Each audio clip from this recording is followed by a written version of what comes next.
Bye, Dora. Moet die kakker vangen. Maar ja, ik ga nog een pottel kopen. Oh, Dora, kijk hier. Mijn maat van me een nieuwe paar Jordans gekoop.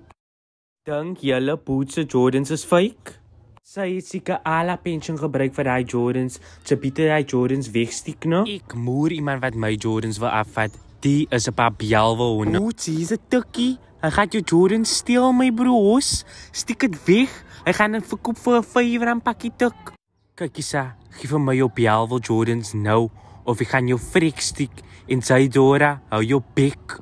Kom Isa, ek tikkie al. Ek maak jou die geld. Jou tikmonster. Kyk Isa, ek gaan jou in jou poesin maak. Weet sy wie's my pa?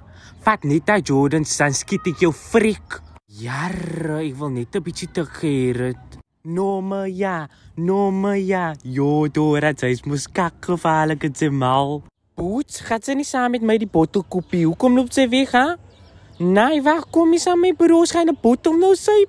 O ja, so wie gee die buitel?